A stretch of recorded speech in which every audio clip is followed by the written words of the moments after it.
Graças e paz, irmãos. Na hora da oração, eu tive uma visão. Antes de a apóstola orar em mim, eu estava tendo uma visão na hora que ela começou a orar em mim.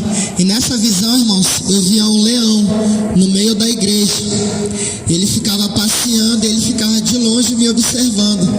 E dentro do meu coração eu sabia que era o Senhor. E assim, hoje pela tarde, eu orando ao Senhor, e eu pedi confirmação de algo de Deus, né, daquilo que o Senhor tem feito na minha vida. Porque assim, irmãos, todos os dias, irmãos, constantemente, o Senhor tem permitido que eu possa enxergar todos os tipos de demônios. E, irmãos, é tão demais assim que às vezes, irmãos, a natureza humana, ela quer falar. Mas aí eu lembro do Senhor, eu lembro que foi um preço que foi pago, como bem o apóstolo Juscelino diz, para que os dons do Senhor viessem se revelar. E hoje, quando a apóstola Janaína, ela orou em mim, o Senhor, ele me levava no céu. E quando eu chegava lá, irmãos, o Senhor, ele me levava dentro de uma sala branca. E o anjo, ele dizia assim para mim, que ele ia fazer um raio-x do meu corpo. E ele pedia para me deitar dentro de como se fosse assim uma maca. E eu entrava dentro de uma máquina. E aí eu entrava e ficava como se fosse tirando foto do meu corpo. Foto, né, da minha mente, do meu corpo, dos meus ossos. E quando eu saía dali daquele processo, ele dizia que ele estava expandindo a minha visão espiritual ainda mais. E quando ele dizia essas palavras, aparecia um homem do meu lado. E quando eu olhava para ele, era Ezequiel. Porque a apóstola, ela orava em mim. Quando ela orava em mim, eu sentia a presença de Deus muito grande. E aí em seguida o apóstolo Juscelino, ele orou na minha cabeça, ministrando que o Senhor permitisse que eu visse o profeta Ezequiel. E ali eu tive uma conversa com ele. E nessa conversa ele falava que o Senhor tinha dado uma ordem para que a minha visão viesse se expandir ainda mais. Irmãos, nessa hora ele dizia assim para mim: segura as minhas mãos que eu vou te levar na terra. Só que eu vou te levar em um ano de 2026.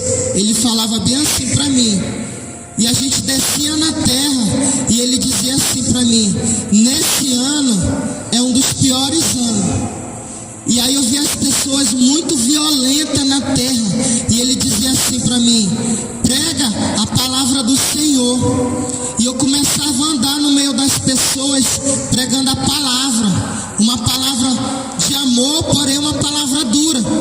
E aí, irmãos, as pessoas começavam a me atacar. Porém, quando elas me atacavam, a mão dela ultrapassava o meu corpo, porque eu estava em espírito, porém elas não entendiam.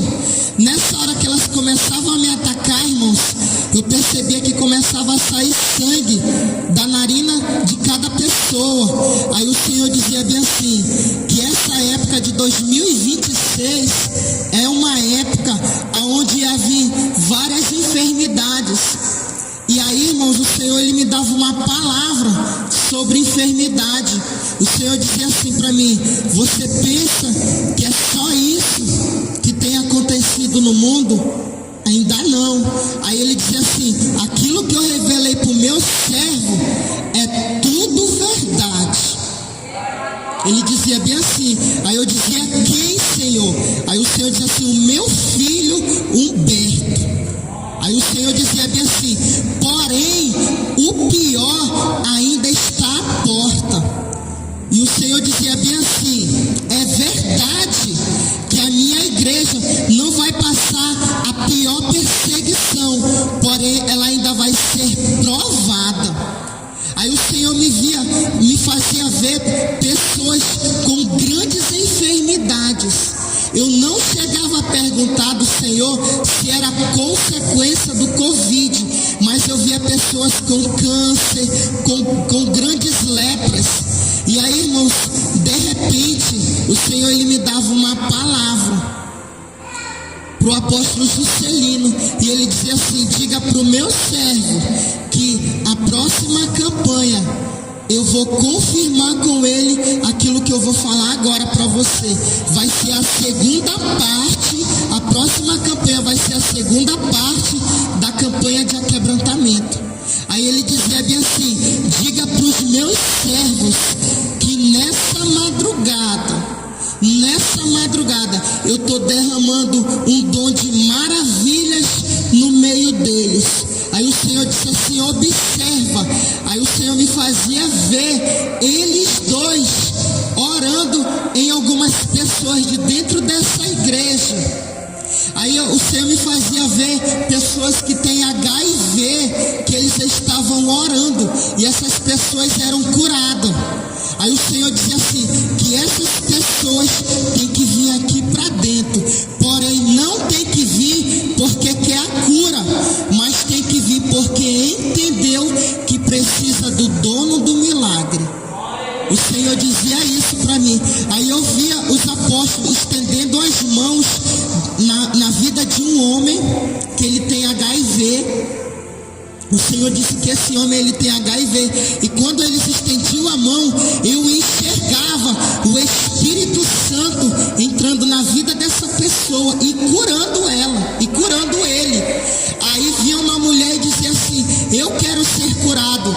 Aí os apóstolos diziam assim: então seja curado, porém você está quebrantado. Aí essa pessoa dizia bem assim: eu estou. Porém a apóstola dizia bem assim: você não está. Por isso você não vai ser curado.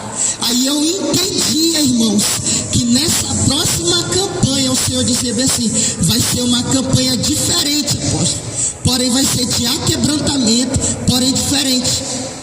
Aqui nessa próxima campanha o Senhor dizia bem assim: ele vai operar grandes prodígios através desses dons que o Senhor, eu creio que já derramou nessa madrugada na vida deles. Aí o Senhor dizia assim: diga para a minha igreja que o pior está vindo no meio do povo, no meio do meu povo, e só vai sobreviver aquele que tem um coração aquebrantado, porque aquele que tem um coração aquebrantado, o Senhor dizia, entendeu o propósito. Aí o Senhor, ele me tirava de lá, irmãos, e ele me levava para o céu. Quando eu chegava lá naquela sala branca e eu continuava a minha conversa com Ezequiel, e ele dizia assim, diga para os meus servos continuar pregando a minha verdade, porque aqueles que são rebeldes eu estou tirando do meio da minha igreja. O Senhor dizia bem assim: a pedra de tropeço eu estou tirando do meio da minha igreja, porque o dono da obra não são eles, sou eu, o Senhor. Ele dizia dessa forma, irmãos. Essa voz, quem falava comigo era o profeta Ezequiel, e toda vez que ele falava, ele dizia assim: o Senhor está mandando eu te dizer. Irmãos, nessa hora a porta se abria e o mesmo leão que eu vi aqui no meio da igreja, ele entrava e ele dizia assim: toca na minha cabeça. E eu começava a tocar na cabeça dele, daquele leão muito grande, e eu via ele assim, um pouco triste, irmãos, mas eu entendia, porque era o coração das pessoas que precisam se derramar mais. Agora eu vou lhe dizer uma coisa: grandes coisas o Senhor ele vai fazer nessa próxima campanha. Porém, é para aqueles que não vêm porque quer receber o milagre, mas é para aqueles que vêm para receber o dono do milagre. Aí, consequentemente a isso, o milagre vai se manifestar. Amém, irmãos? Obrigado.